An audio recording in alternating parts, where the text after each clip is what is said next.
I'm Jim Knight, co-founder of the Instructional Coaching Group, and you're listening to Coaching Conversations, where I talk with coaching experts from around the world so that all of us can learn better ways to make an unmistakably positive impact on the people around us. It is a pleasure for me to meet, again, Haesun Moon, one of my great friends. One of the great things about this work we do is I get to know great people. And Haesun, I got to know you through your presentation with GCI. And Mhm. I was sent a copy of Coaching A to Z. We can say Z because we're both Canadians. Right.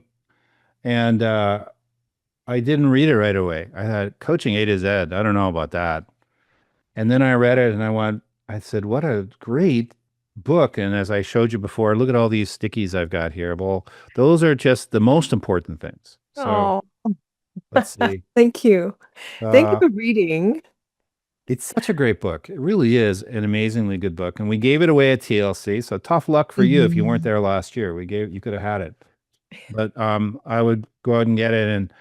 And I've loved learning from you, and I have learned from you. You've really expanded my thinking. So I'm really excited to have this conversation Wow, thank you. about your work. Could you say a little bit sort of about how you came to do this work? How'd you come to get interested in coaching? What's your position at the University of Toronto? What are some of your key publications? Just give us kind of the background. One of them, obviously, is Mm. Coaching A to Z, which everybody who's listening to this should have bought this book by now. If not, you're behind. But tell us, how'd you get into this in the first place? The first time I heard this term coaching, other than my schools, and I had a tennis coach and all those things, is that I think when I was studying neuroscience and psychology, and that was my major, and I was like deep into all those like biological things and so on. And there's an elective course that I was thinking, oh, that sounds interesting. I'm going to take that, and it's called sports psychology. And now that's back in what my nephew my nephew will call it late 1900s. So it was in late 1900s. So I met this coaching through sports psychology course. I think it's back in 1998 or something like that. And then what was so interesting is when I was in that class, one of the first things that the prof was talking about is the grow model of coaching. Mm, And I thought, sounds so simple. And there's no way just having a conversation will do anything. So because I was really deep into all this diagnosis and so on, it's like, this is way too simple. But it was so charming that I think I always kind of had it in my mind because when I was working in different fields, it every now and then it would come back to me. What's wanted and what are some of the ways that we can. So I was thinking about it, but it wasn't until 2007 or 8 when I was in this class, and it was a wrong class to begin with. And stepped into a wrong class, and they happened to be talking about this topic called solution focused brief therapy. mm, And then it was so similar. And around the same time, I was introduced to appreciative inquiry. Then I realized, oh, wait a second, there's something to do with strength based, person centered approach to working with people.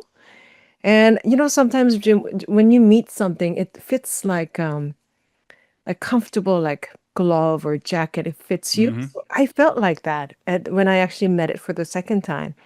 And then after that, I pursued to learn more about coaching, but it's mostly solution focused coaching that I do now. But that's how I actually came around to it after a bit of a detour. So I guess from there, initially I wanted to write something about coaching, but then I'm so glad I didn't. Because I'm like, oh my goodness, I didn't know much about it. I realized. And then maybe a few years ago, I wanted to write stories about my experience of coaching and as a way of introducing coaching to other people. And then in the middle of it, my father passed. So then that was on hold for a little bit. Then I started again writing as my grief project. mm. So stories from my childhood and all those different stories started to come, not just the business background. And then, yeah, so that's how I actually wrote Coaching A to Z. as a storybook. There's a personal story in each chapter, and there's also a professional story. I would say professional settings. And that's how the book came about. And A to Z, when I said to the publisher, I want coaching A to Z, it's like, oh, that's kind of like cliche, like, oh, A to Z. It's like, no, no, it's literally A to Z. And then, and they're so excited about the structure of the book because it's really A to Z. Each alphabet will have a letter or the word that I found really useful when you use in coaching or any conversation really to sort of orient the person's attention, right? I love it because it gives you such a structure for writing. And if you hadn't written it and I'd heard this, I was like, oh, I think I want to do that. But it's too late now. You've done it, so I can't do it. So, okay. Besides which, I like your book. There's no need for an additional one. So the course really was one you went into by mistake, the solution focused. Like you walked Mhm. through the door and mistake, and then you're listening and you thought, oh, I think this solution focused therapy sounds like it fits me like a glove. Is that No, actually, you know that I didn't know it was a wrong class until the first break. It was an all-day course. I was supposed to be in organization development course because that's ah, what I was doing at the time, consulting and so on. And then I walked in and I was in the middle of because I couldn't find the classroom, so I actually went in a little bit, walked in a few minutes late, and I sat at the back. And it was the first class where all the students actually just come and check out the course. It was really packed, so I didn't want to be like, oh no. So I was sitting at the back, and the prof was talking about relational, dialogic, blah blah. I'm like, that makes sense. Like OD should be relational, OD should be this. He didn't say anything about the OD. He talked about conversations, he talked about questions, and it's like it made sense. But then during the first break, I remember going up to him and saying, Dr. Warner, I love what you're talking about here, but how does it relate to OD clearly? And he just looked at me so confused. And he's like, what do you mean? And I'm like, OD. And he said, we don't talk about OD here. I'm like, well, what are you talking about? And he's like, we don't talk about overdose here. I was like, what are you talking about? And then we were both, what? What? And then he said, what course do you think you're sitting in? And I said, organization development. He's like, oh, no, no, we actually made last minute classroom change. mm, So this room is, because this was a bigger class. So they were assigned a bigger classroom. And that was a last minute. Of course, I don't check my emails. So I missed it. And it was a solution focused brief therapy course, only open to counseling uh, program students. And then I actually then went ahead and got approval from my chair and all these people to get into that course because I loved it. It was like the right fit. mm. So what was it you saw in solution focus? Give us kind of an overview of what we mean by solution focused coaching. There was initially solution Mm. focused therapy. In fact, my editor at Corwin used to work with the authors of solution focused therapy. But Mm. um, tell us a bit about solution focused coaching and how it's So different, solution maybe, than a focused different kind of coaching coaching. or therapy, actually, they share many different things, and it's almost like identical in my mind. So solution focused, I first didn't like the name just because it feels like, oh, you will have a solution for everything. And that's really not how the name came about. The name came about as more like a not really like a joke, but making a statement when this therapeutic modality called problem focused therapy was very popular. Mm, So back then, problem focused therapy is like looking at the problem, the root cause, and all those things, and that was deemed effective. So then these practitioners wanted to juxtapose this opposite word, solution focused, as kind of like a to sort of shock the field. But then the name kind of, got stuck, and we are stuck with the name, solution focused. But it's not about finding solutions or, just um, solution of like, what do you call it? Solving problems. It's not about solving right. problems. So solution focused coaching or approaches are specific in number one, we stay very close to the client's language. And it's shared by many other modalities too, but really stay close to the language of the client when they talk about what they want. what they want more of. And then also, we don't ignore what they say they don't want, but we do something differently about that. And not only that, after we kind of hear about what is that you want that's different, then we really go into, so suppose that difference actually comes truer in your tomorrow, let's say, what will be different? So we really trace their dreams and hopes and their preferred future. And then we don't end there, because if you do, it's just positive fantasizing, which is actually harmful. And then once we have that kind of description, then we go to the past progress of asking, so when did you notice some things like that already happening? So the key difference is when you actually have this goal, and then how will you get there is more of a problem solving approach. Whereas, so suppose you reached your goal, what would you be doing? What's different about you? What difference would that make for your relationships? And we explore all of that, and then we make the bridge from our preferred future to their progress, saying what's already happening in that direction. This is a key difference between problem solving and being solution focused. And then often I find my clients leaving my session say, man, I'm actually better than I thought. And I'm happier than I thought. I mean, I love seeing them. And many times they don't actually have to come back. Now, back in the days when we actually in the field of therapy, when we thought keeping the clients for 40 sessions was considered a therapeutic success. Now, it sounds so absurd. Why do they have to come back for 40 times? I mean, are you not? How come? But then when you are practicing solution focus, a lot of clients ended up not coming back. Then people are saying, well, you're not successful at keeping your clients. Then they actually went to interview the clients, and how come you're not coming back? And then clients were saying, well, things are much better now, so I don't have to come back. Mm. And that was like, what do you mean things are better? You can't be better before 40 sessions over. But they were already better after 8 sessions, and there's no need to come back for therapy. And Mm. that was a fresh shock back then. But nowadays, it's more common than back then. But yeah, so I really loved that effectiveness of the modality, where I consider that the most respectful and least intrusive way of working with people.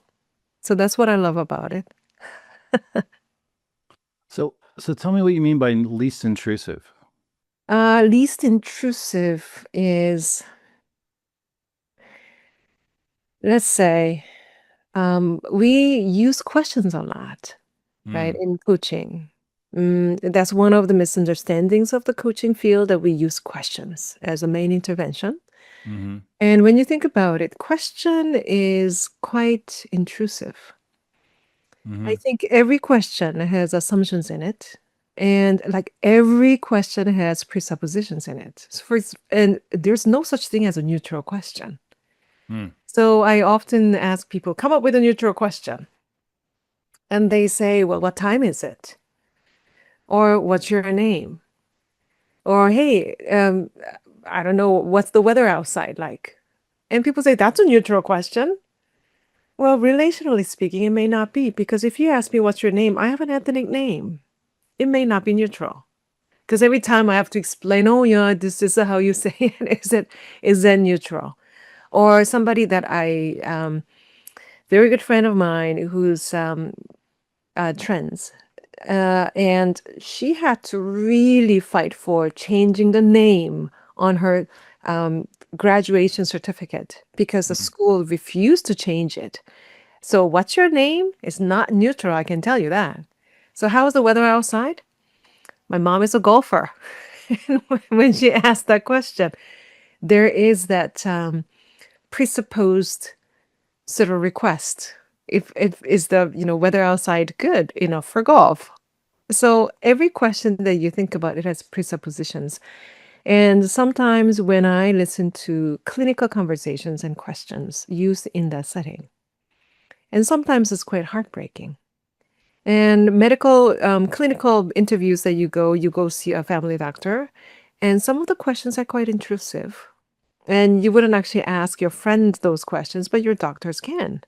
Mm-hmm. And I think another question, another example I can give you is when I was going through before my father passed, there was leading up to that time that I was a primary caregiver. Mm-hmm. And especially leading up to that time, it was difficult. It was very challenging and taking care of all these things. And whenever people asked me, "How are you?" and "How Right. are you?" is just a greeting. I know it, but I am sensitive to those things. When Mm. people say, "How are you?" I had to try so hard to not break down. Mm-hmm. "How are you?" was never neutral to me during that time. Mm. So I can give you those examples after examples, but in coaching, somehow we need to be very careful not to intrude.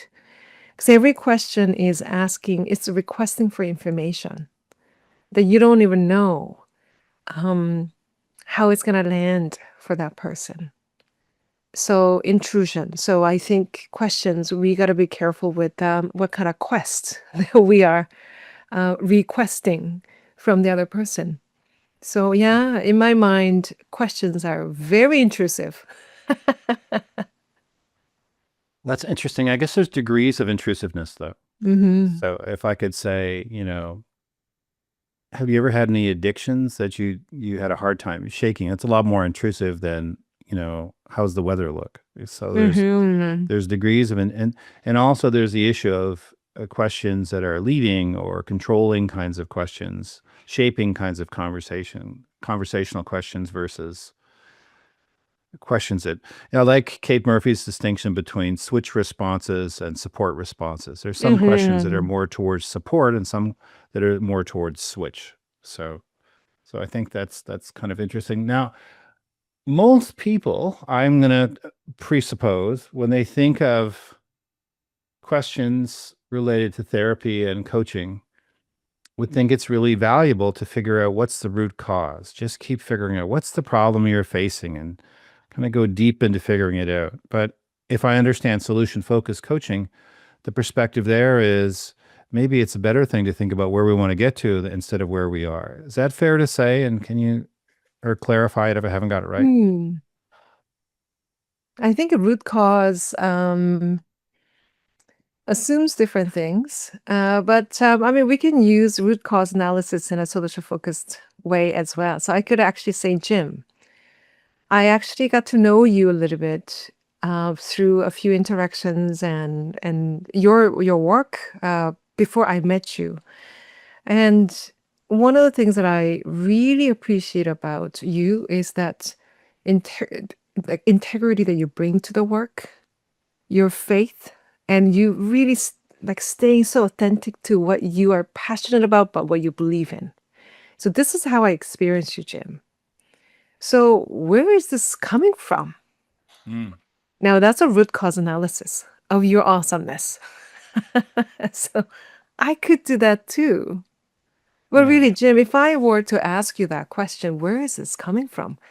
And I am actually curious to know, like, how did you become this person that, like, I admire and respect, and your work is respected and it's used in so many different places, not only in schools. And then, like, how did you come to? And you're actually asking me that question too. How did you come to know this? How did you come to write this? That is a root cause, but not the root cause of a problem. Mm. It's not root cause of awfulness, but it's root cause of awesomeness. So we Right. could do that. But when it comes to meaning making, for example, we often use this metaphor of a tree. Okay, it's a roots cause, and then there's a trunk, and it grows up to be something. So when you see like an addiction as a symptom, you see that, oh, the addiction is a fruit of this tree that has some sort of root cause. But that is a metaphor that somehow restricts us. That's a framework that we are now playing with.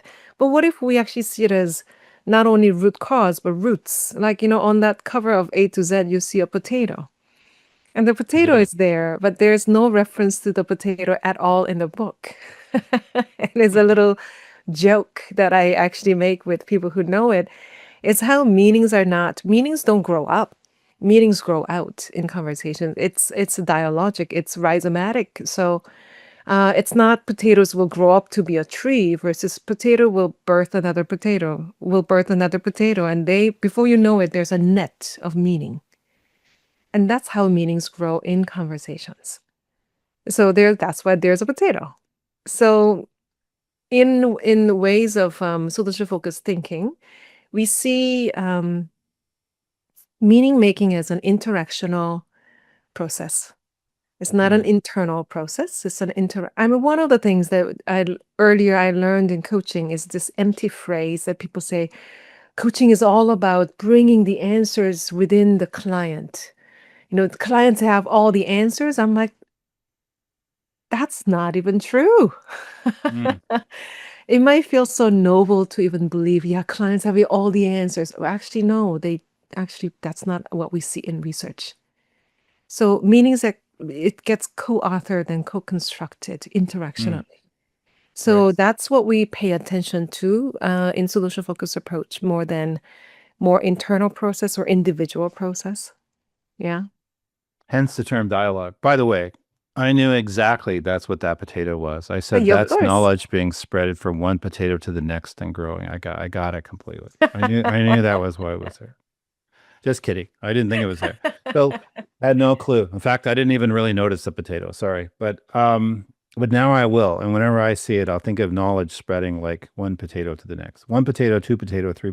Although maybe it's not one potato, two potato. Maybe it's more 1, 2, 4, 8, 16, 30. That's exactly how they grow, right? That's right. Yeah, it's expansion. Right. Um, okay, so I'm going on this trek with Christian in November to Nepal, and I've always wanted to go there all my life, and I'm going to be in Bangkok for an institute. So I thought, Christian, would you go? And he said yes, because Christian says yes to everything. I don't know if you know this about him, but he says yes. He says yes to everything. Um, not too long ago, he was flying on those kites you fly on. Like I don't know where you fly off a mountain and you fly on these big things, and he's afraid of heights, but somebody asked him to do it, so he said yes. So, so to so to Are you to get, serious? I'm serious. Yeah, he's afraid of heights, but because he always says yes, he has certain rules. If he asks for recommendations for food, he always takes a recommendation, Whew. no matter what the person says. Wow. He says it's not. He said I shouldn't ask for recommendations if I'm not going to take the recommendation. So, Right. That's true. any rate, I'm going to get what I want, so I don't do that. But anyway, that's him. But so to get ready, I have to get in shape. I have to lose weight. I have to be in shape. Would it be worthwhile to say to me, Jim, how did you let yourself go? How did you get to this state where you have to lose weight in the first place? Is that a helpful question? I think, Jim, there is a difference between what's being helpful and what's necessary. Right. So people talking about, yeah, how did you get here in so much debt or all that stuff? Right. It's helpful. It's very useful. Actually, every question I think is useful, Mm, but isn't necessary for you to move closer to what you want. And I think that's the weight that we need to kind of lose, that pressure of like, oh, I'm going to ask this question. Well, whose job, like, for me to know the reasons like that is fulfilling my need to know. The client already knows, and I don't hmm need to rehash that because then not only I am being intrusive, what if you have health concerns? What if you have all these things that you didn't want to talk about, but then now I'm asking for it? mm, That's one. And second is, do I need to know that? So do I need to know that information for me to be useful to you? No, I don't actually. Because if our work is about what you want more of, and then also what does that do for you? Suppose you lose the weight, and what difference would that make for you as you travel to? So I can go there, and then what are you already doing in that direction? If that is my direction, I don't need to know how did you get here with whatever that might be. So for that, I would say that is that dead weight that a lot of coaches carry that comes from the habit of the medical model. It's the mm, habit of medical model where it's expert driven, where it's a diagnosis made by somebody doing the thoroughly knowing work. Dia meaning thorough, gnosis meaning to know. So somebody needs to do the work of thoroughly knowing. In this case, the expert needs to, so that they can make diagnosis. For them to know thoroughly, they need to now shoot question after question after question. Now, that's the habit of the medical model. Coaching is not a diagnostic model, it's a dialogic model, as you write about. Then the process of actually doing that is not question after question. No, Probably is listening after listening. That's what that's good. needs I to like that. happen. Listening. That's a good book title there, I think. Well, um, the other thing is having been on the other end of those questions sometimes, and I've been Mhm. coached a lot. I've had all kinds of coaches. I try to have a coach all the I don't really have one right now, beyond things I'm doing, but I've had uh, a coach from the Covey organization. Uh, Bob DeShannon Moran coached me on running. I had a life coach, a couple different kind of life coaches. Natasha Sisterunk Robinson was my coach for a while. So I had all these different coaches, and I've been on the end of a lot of questions and asking me why I am in this situation. Well, I don't really know that my answer would be correct. And I think what it is it's the urge for certainty. People want to feel like we've Mm. explained away this situation. The same reason why we give advice. Let's figure out what your problem is and let's fix your problem. So I can feel certain about this situation. And I want to kind of nail it down, pin it down. And whereas the solution focused approach, you know, tell me about what it's going to be like when you go to Nepal and, what do you want to work on? And are you happy with where you are or would you like to move closer to that vision? Those kind of things I think is a whole different level of motivation and interest. And the whole exploring why it didn't work to me, I suppose it works if you're working on machines, but I'm not so sure it works so well for me. If my Mm. car's not running, I don't want the mechanic to look at the car and say, you know, if we Suppose were you could running, run what would it again. look like? Fix the car, figure out the problem. But I'm not a machine. I'm more complex than that. And I really often don't, I might come up with an answer to the question, but I'm not Mm. usually certain the question. But I can tell you where I want to get to, and I can Right. explore ways to get there. And how is this your goal of losing weight and going to Nepal? How is it related? What difference does that make? Yeah, I don't have to carry around the weight when I walk on the path. That's what the difference. Mm. So to be plus I there are a lot of other reasons. I'd like to look, very healthy 70-year-old. So uh all those things, but mostly it's about what it really is I don't want to let Christian down. I don't want to like peter out a third of the way through the trip and say I can't do this. I do all I can to be ready because I don't want to let my Wow. colleague down. And he and I, it's interesting, have really encouraged each other as we've done this work back and forth. Mm. So Um, that's why you want to be in shape. well, in shape enough to complete the trip. We're gonna have to go to 19,000 feet, so it's going to be Right. a lot of elevation. It's a different Wow. thing. It's not the same as Kansas. It's definitely Mm. different than Kansas. And I think this is where a lot of people will get into problem solving, Right. which is useful, I think. And I think in a way that as you just explained about solution focused, the way of doing it is like, I can scale this on a scale of 1 to 10. Right. 10 is you feel like you are in shape enough. You have full confidence that you will be in shape enough. Or I can make so many different scales around it that you will actually not only like as you imagine yourself like walking that trail and really like enjoying the time. So I can go in so many different ways. But then when it comes to where are you now, Jim, on that scale of 1 to 10, what would you say? 10 is you really have that full confidence that you're going to be in shape enough to really enjoy that time. And one is the opposite. Oh, confidence, I'm pretty high, Okay. probably 8.5.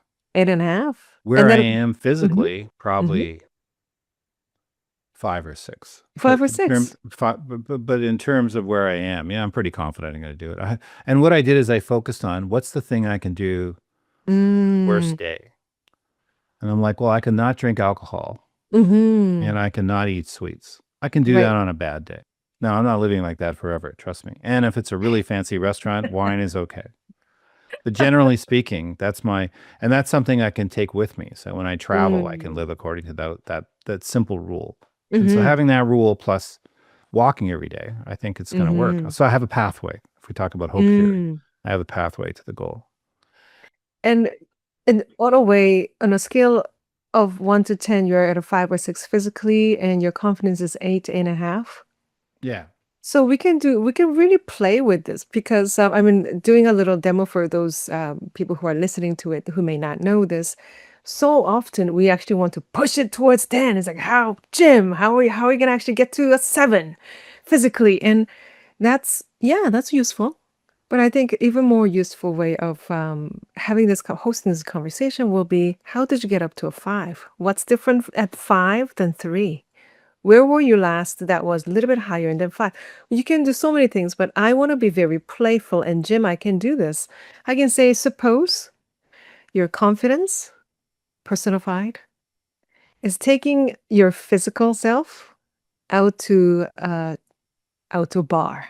Okay. Mm, And confidence at 8 and 8.5 is taking your physical self at 5 or 6 out to bar. mm. What kind of conversations do you think they're going to have as you walk to the bar? And confidence is actually giving a bit of advice to your physical self. What would confidence say? I guess it depends on how fancy the bar is, but assuming Eh. it's, I don't hardly ever go to bars, but yeah, I have alternatives in mind. So I would say, well, you can get beer with no alcohol in it. It's only 60 calories. So you can get a whole Mm, Guinness. It's zero alcohol. So there's lots of ways of participating without necessarily sacrificing my minimum goals. Is how participating. it, yeah, Okay. So, I mean, we can play. That's why there's no formula in solution focused right, approach because you can really play with what the client has said and really play with it so that right. they're the expert of doing their life. I am not. So anyway, I just wanted to play a little bit here. I like it. I like it. I'm feeling maybe I'm 8.75 now as a result of this conversation. Um, as you look back on Coaching A to Z, one of the greatest books about coaching ever written, Oh, would you change anything now that you've written the book, now that it's out? about the book? Yeah, if you were to be given the chance to change, like if they sent you back and say, "Hey, do you want to change anything? Would you change anything?" They already did twice, and they said, "Would you change anything?"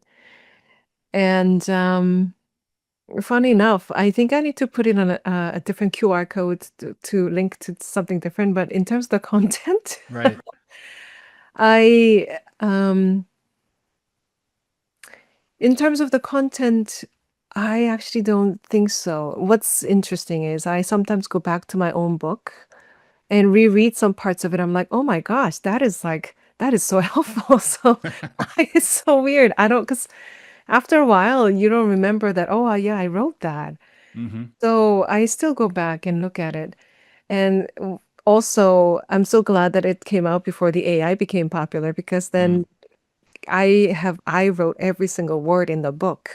mm, But even then, I forgot some parts of it. So I still go back to some of the reflection questions. And hmm. so I don't think I will actually change much at all. Well, Yeah. you've only got 26 letters. Right. Right? Coaching A to Z and 1 to 10, or something like that. So that would be a problem. So you've got you've been limited by the number of letters you've got. Yeah, but no, I don't think I would change anything. I'm so proud of some of those very specific choices that I made. Um, Especially, it was difficult to come up with an X, right? So then it's X on a scale. So where Mm, are you today? And put an X. So it was a little detour for that. But every single word that I chose, each letter had several candidates. mm, And I had to choose one out of, I mean, seriously, think about letter C. I had curiosity. I had like all this courage. But then the way that I chose the words is this a word that people can use without being weird? So is that ordinary enough that if you embed it in a conversation that it's not noticeable? So that's why I chose the word care because mm, it's less intrusive to ask people, so what do you care about? Then, so, what kind of courage do you need? I mean, it's a little bit less intrusive. So mhm. every word was chosen that way. Some letters I had to go through an entire dictionary for that letter. I'm like, no, yeah, no, yes. I tapped some of the words. It's like, no, yeah. So it was a lot of work actually picking that right word. Do you know the Mandela diagram? That's like 9 boxes, and then within the 9 boxes, there are 9 boxes, and you use it to do problem solving and thinking. So you might say this is a thing, and then just by virtue of having those boxes, I found using that diagram leads me to things I wouldn't have thought of. It Mm. compels me to find things. So maybe that's what happened in the writing of the book is that, uh, It's a small little book with a lot of my publisher said I written it with the tears, sweat, and blood, and I was like, "Yep, I did." so tell me, in terms of your journey, as if you look back at your younger self as a coach when you were Mhm. just starting out, what advice would you give that person now? That I would say, pay more attention to what the clients will do after the session rather than what you do in the session. Mhm. And the focus is not your performance, but it's the client's performance after the session. Because I remember being very nervous about, oh, I have to ask this question, I have to do this, I have to do that. But then the minute you're focused on your own performance in session, that gets in the way of being in service of your clients and how they are going to perform after the session. I don't like the word perform, but you know what I mean, Yes, I know what you mean. right? The What effect on their right. life, right? So when you think about your book, um, how do you want your clients to use it? What do you want them to do after they read the book? Just like your focus, I'm assuming you have the exact same experience with your readers. You're not Hmm. so much I mean, you want to write a beautiful book and it's compelling and it shares a bit of you and, your stories, especially your love of your family and your family's impact on you. I mean, and then there's a lot of wisdom, but how will I take that book and what will be different in my life after I read it? What's your imagination there? So, Jim, my publisher asked me that question, who's your target audience? One of the first questions they asked, who's your target audience? And I'm like, Right. everyone. Like, no, no, no, no. Who's Exactly. your target? I said, everyone. Like, why can't it be everyone? So that's where we decided that it's a book for everyone. Mm, And the publisher said, we never encourage that. But this one actually might be. and and I think I hear those stories of one of the most touching stories that I hear is a woman who was reading a chapter with her mother who was in palliative care. mm. And every time she's awake, the mother will say, can you read me a story Oh, how from cool. the book?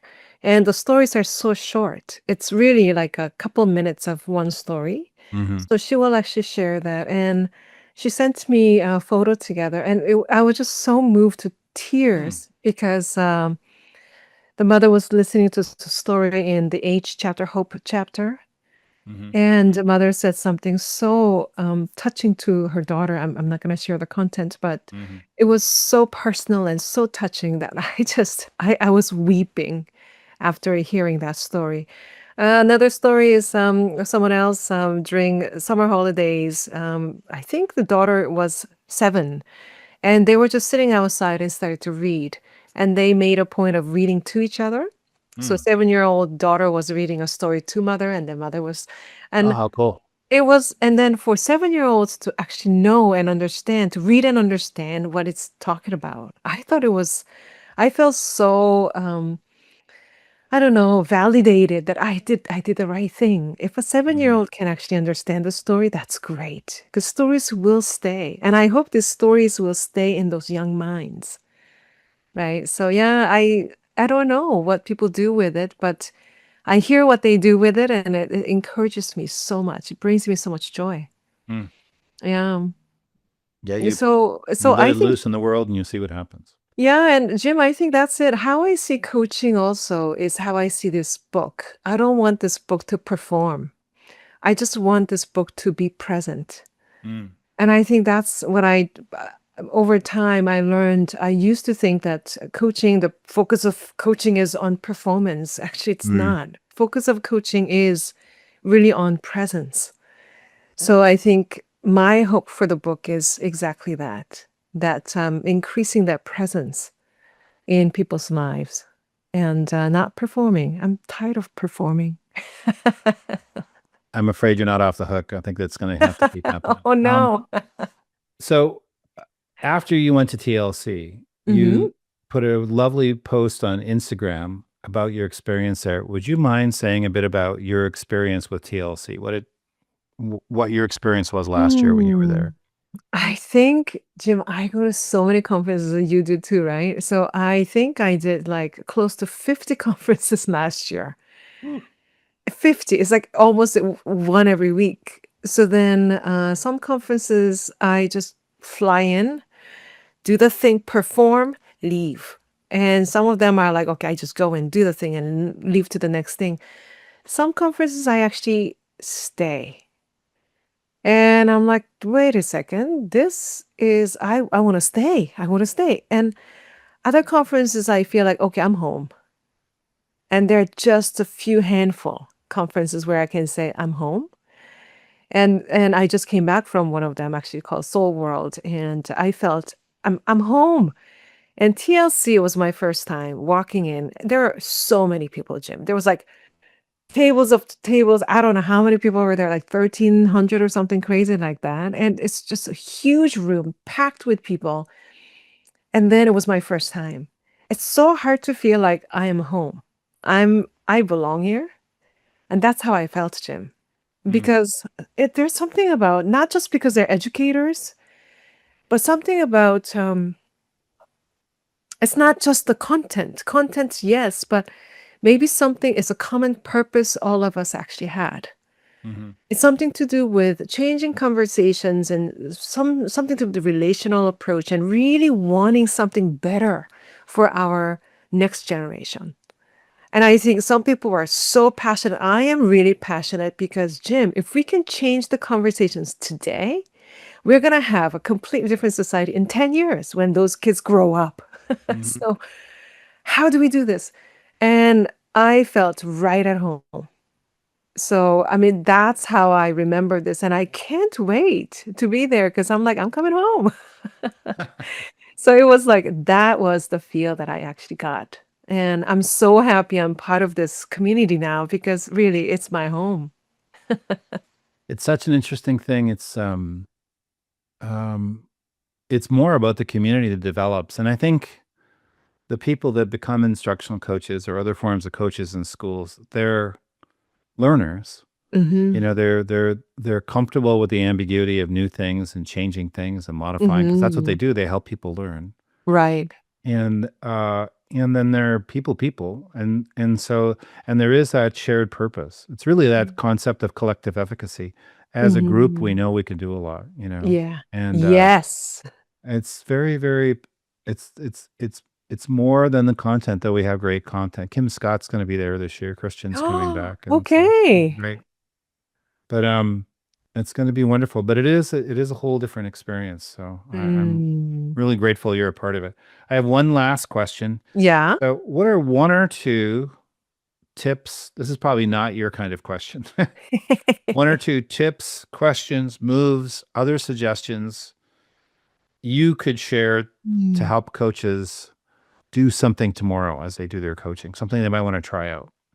So, Jim, one thing I'm learning right now is that coaching as a skill is one. So Mhm. many people who are listening to this, watching this, we know how to do this. So as a skill, I think we are quite skilled. But now, knowing how to do that is a skill, but choosing to use it is a character. So in those moments when you know you can use it, but you choose not to, well, for different reasons, but also the moments that you don't want to use it, like because you're so tired, I think pay attention to those moments because I think when it comes to relating, I don't think people relate to skills, but people relate to they can really resonate with a character. I've Mhm. seen many practitioners highly skilled and then lacking in that character, and it doesn't last long. Mhm. So I think one thing that I would really encourage people to think about is those tricky situations. It could be as simple as road rage. It could be as simple as somebody annoying you. And maybe think of another option than your usual response. Mm. And I think that's just the one that I can think of at the moment. Because it doesn't take a lot. Instead of actually doing something that you usually do, maybe it's a student in your class who always do something, oh my goodness, versus okay. So what is it that they care about? And simply shifting your focus to, wow, they must have a really good reason. So one experiment that I'm actually having in my coaching sessions is this phrase, good reason. So I ask my clients, so you must have a good reason. And I heard of this session where Insu Kimberg, who is a founder of Solution Focus Practice, was interviewing somebody who murdered another person. Mm. And so many people didn't want to work with that person. That person didn't want to work with a lot of people either. And one of the questions that Insu was proposing, or one of the statements that she said was, "You must have your reasons at that Mm. time." Now that's very difficult to even say. You must have your reasons. I don't think I can say it like that, but that's the moment when two people were connecting. And the person was like, I did. And, the person regrets and everything, but that good reason. Mm. I think that's an easy task for people to play with and simply believing they must have a good reason to do something stupid like that. Even when you see some misbehaviors, as you call it, or when I read the news, I pause and I choose another response of, there must be a reason that they're doing this. And that calms me down a little bit, actually, especially these days when I watch the news. There must be a Right. reason. What's the force or the spring or the source or what's the longing or whatever it is, what's happening inside that leads to this, whatever it is. And it probably comes from a place of Mm, benevolence, even though, at least in their minds, even though, that's exactly. and I would extend that a bit, not extend it, but here's how it fits with my way of thinking is I think we are wired to connect. And I Mm, think our core is benevolent. mm. We want to do good. And so when I try to connect with other people, I'm trying to figure out where is that source of good, you know? Where's the But the source of trouble good? is, it's always complicated. It's always complicated Always. by it's just messy, complex, and we're wired to connect, but connection is a paradox of life, but Mm. the connections are hard. It's just an Yeah, and interesting thing. especially as a parent, for example, you don't want to, if your child is missing schools and not doing Right. stuff, then What's your good we, reason for yeah, skipping school and stuff? yeah, good reason, and then not trying to make it an excuse for them. Hmm. So I think that's finding that balance, right? But then still you have that choice. So making that choice of conversing rather than like only using it as a skill with other people, but how do we use it with our most immediate people? I ask myself every day, like, is my mom, does she experience me as a kind person to her? Like, does Hmm. she experience kindness from me as much as my students do? And I think most days, yes. But I really think about that. Does my sister experience my kindness? Does my nephew? So if you really look around your most immediate circle, that's your nest. Hmm. And I think that's the real like character test. Hmm. Right. I agree completely. The most Yeah. important people are the closest people. Oh yeah, absolutely. Hassan, I feel like this conversation isn't completed, so we'll have to have more in the future. Yes. The way I'm seeing it. We will. At the very least, we'll have them in Arizona, so it'd be great at Hmm. TLC. But yeah, we'll have to find lots of ways to connect. So thank you so much Yes. for taking the time. I Well, thank love you. every conversation and learn from you every time. It's wonderful. Oh, thank you so much. Thank I'm you for left, inviting me to this conversation. yeah, I'm left more with questions than answers today. So that's a gift too. So thank you. Well, thank you.